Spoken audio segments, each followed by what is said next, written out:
going, YouTube? This is 3zinferno. Sorry for the long layoff. I've been doing a lot of other things, so haven't really had time to make a video.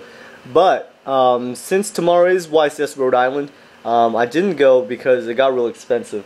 But just a few predictions for YCS Rhode Island. I know there's a lot of good people at this event. I know that Simon He is there, Billy Brake. You have Jarrell Winston, Josh Graham, a lot of Fraser Smith, Thomas Vo, Tyree Tinsley. A lot of pro people are at this event, so I'm expecting a lot of big names to top.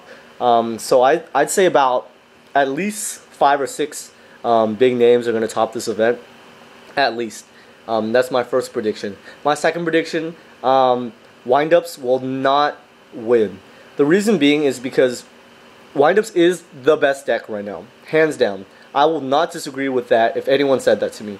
But the reason I think that windups will not win this event is because of the availability of all these hand traps. Everyone is now running hand traps to play against the windups. So I really think it's really hard for a windup player to catch every person off guard and when they don't have hand traps. Decks that I think, and my third prediction, decks like Agents and Dragons will make a bigger impact than anyone will expect. The reason being is because they have a solid matchup against a lot of decks, right? Dragons and Agents, mainly because of their big beaters. Agents have Hyperion, can get Venus into Gachi Gachi. 2000 is a big beater, I consider, right? Among other things, and they can special Christia. They can still run traps, and they're immune to almost hand traps. They're almost immune to hand traps. I mean, they're not really, but Valor and Maxi don't do too much against Agents. And they're going to Herald of Orange Light. Herald of Orange Light is one of the most busted cards, even though it's a -1 or -2.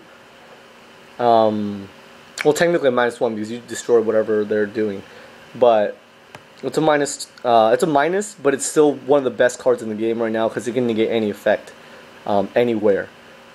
Dragons, I think, are a really good deck right now too because Maxi and Valor also don't really hurt it too badly. I mean, if they assume you're going to do something, they max C, but you can stop, and it's a minus. So Dragons are a really strong pick right now too, also because they have so many big beaters. Red Eyes Metal with the Light Pulsar is like a good lock against a lot of decks. It's even more annoying than Machina Fortress, right? Or something like that. So I really think that Dragons and Agents are going to do a lot of work at this YCS. They're going to do a lot of work. Also, I feel like some more sleeper picks. Heroes. Heroes is always a sleeper pick for me because I know that people like running it. And just if a hero deck draws well enough, they can crush anybody with Miracle Fusion, with just plussing off of Alias and Spark, breaking up plays with Hero Blast and Super Poly. That deck always has potential for me. I never see myself running it, and I don't like running it, but I just think that it always has potential. And a deck that can run Skill Drain is always, a really good deck to run.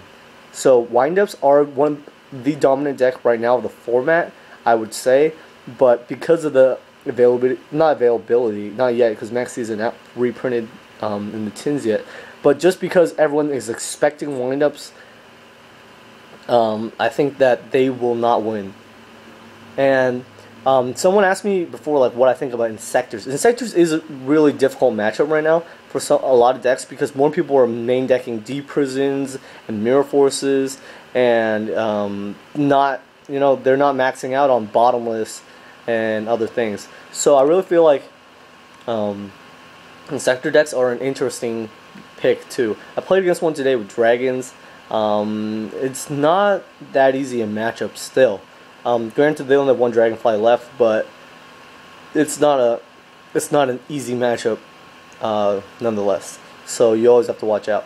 So the decks you should side for if you're at Providence, I hope you've already done your homework. But if not, the decks I would be siding for are Dragons, Agents, windups, Dark Worlds, and Heroes. Do not forget about Dark Worlds. Dark Worlds are always there They're always lingering somewhere, so you always gotta make sure to side for those. Because if you get caught unprepared for the Dark Hole matchup, I'm sorry, you're not gonna win. All right. So that's all I have for this video. Good luck to all the guys at Rhode Island, and hopefully one of the pro players wins it all. I am predicting that at least 6 of the top 32 will be pro players, if not more. I'm thinking more. 6 is a pretty conservative number for me. But if I really would, I'll say 8, 1/4. All right, that's it from me, guys. Thanks. 3zinferno signing out.